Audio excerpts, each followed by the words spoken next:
Whenever I get a phone call from a new buyer moving into the state of Texas, it never fails. I always get asked these two questions.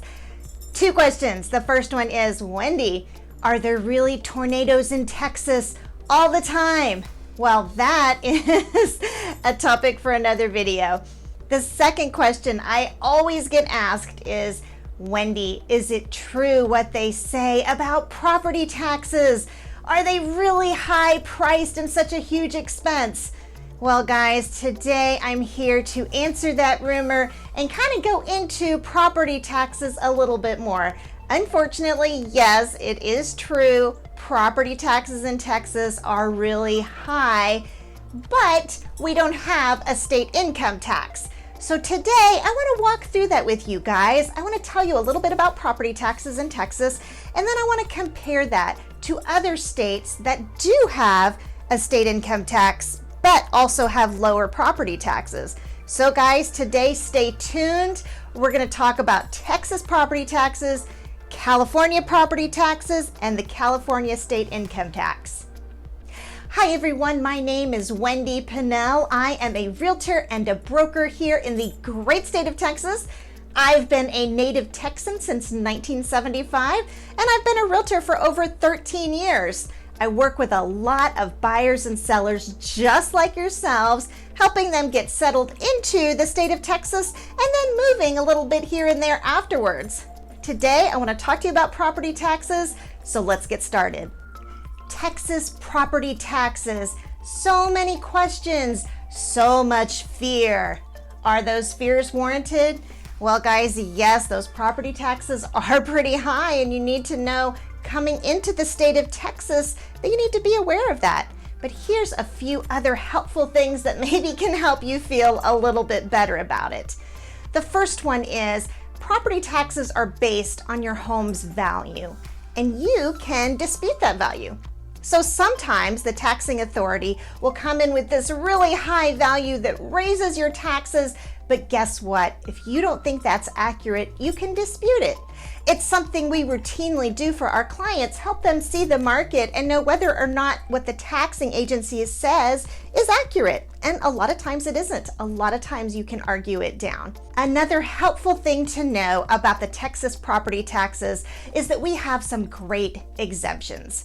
We have the over 65 exemption, we have a disability exemption, and we have the homestead exemption. And guys, the homestead exemption is very generous here in the state of Texas in lowering your taxes. But something you need to know about the homestead exemption is it's not just about lowering your property taxes, although that is definitely a great perk, right? It also protects you from having your value go up too much in any given year. It's a 10% cap. Meaning if, let's just say, the taxing authority tried to double your home's value in 1 year, right? Well, they can try to do that, but it's going to be capped at only a 10% increase. So yeah, those property taxes are so high, but you have a little bit of protection there. Another thing you need to know about the Texas property taxes, and guys, this one isn't so great, is that if you don't live there, you don't get exemptions. Okay, so you don't get a discount on your property taxes, but more importantly, you don't get any kind of protective cap. So if the taxing authority thinks that your house has doubled in value in 1 year, they can double it in value. And yes, you can still dispute it, okay, but there's no protection otherwise. Those values can skyrocket, and there's really not much you can do other than to say, you know, maybe it needs repairs or maybe they're wrong. But guess what? They're not going to come down that much.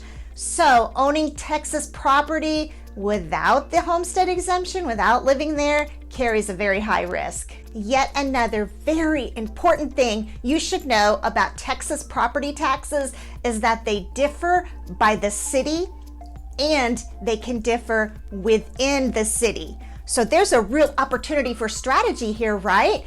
Within the city, okay, your property taxes can differ if they're in a different school district. So for example, if the house you're buying is in Dallas, but it's in the Duncanville Independent School District, those property taxes will be completely different than if you live in the city of Dallas and within the Dallas School District, or if you live within Duncanville in the Duncanville School District.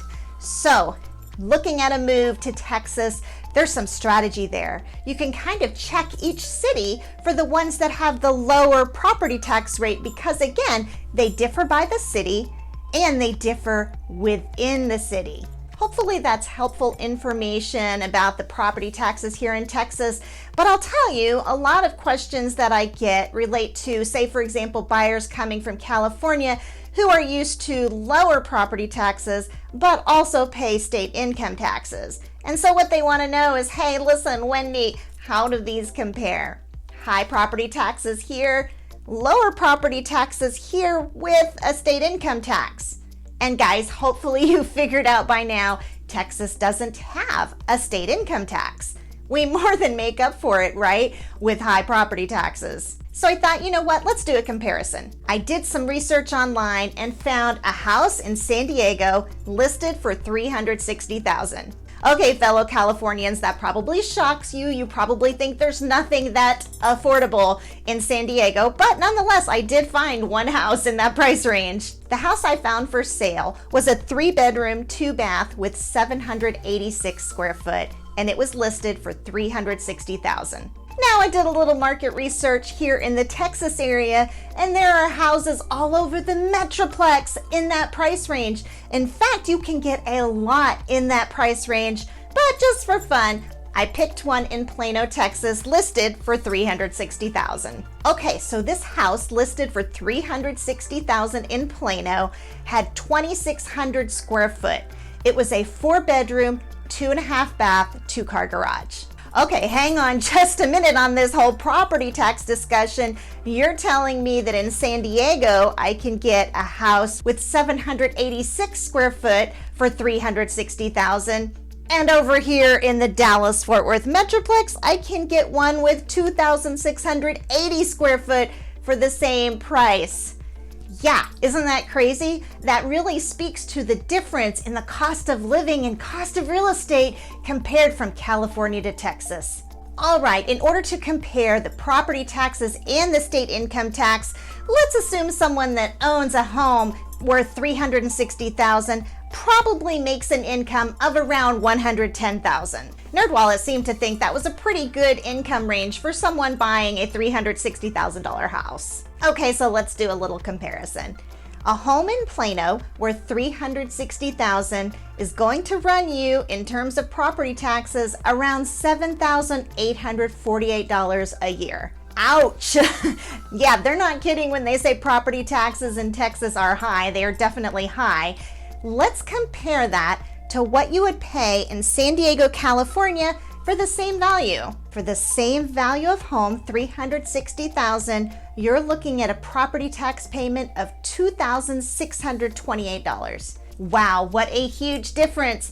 But hang on, let's think about the state income tax there in California. For the state income tax in California, you would be paying $7,358 in addition to those property taxes. So let's do the math. In San Diego, California, for a 700 square foot house, you're making $110,000 a year. You're going to be paying $9,986 in taxes, combination of property taxes and state income tax. For the same price house in Plano, Texas, right here in the Metroplex, you're going to be paying property taxes only of $7,358 and no state income tax. So there you go. You're moving from California to Texas, and you can already see you're going to pay less in taxes for way more house. 700 square foot for a home in San Diego versus 2,600 square foot for a home in Plano, and still paying less in taxes. And guys, that doesn't go to include how much lower the groceries are, how much lower gas is, how much lower your electric bill will be. Hopefully, I've calmed your fears a little bit on the property tax monster. Yes, it's high, but it's kind of offset by not having a state income tax. Overall, when comparing Texas property taxes to California property taxes, plus their state income tax, you still come out ahead moving on over here to Texas. Hopefully this information has been helpful for you. If it seemed a little daunting, like exploring the different property tax rates, that's what I'm here for. I'm happy to use that strategy to help you get the very best home for your budget. My contact information is right here at the bottom of my screen, and I'd absolutely love to talk to you about finding you that home. Listen, if you like this video, don't forget to click on that subscribe button and hit that little bell. I do these videos all the time, and if you're moving from California to Texas, you'll find so much valuable information here. You guys have a great day, and we'll talk again soon.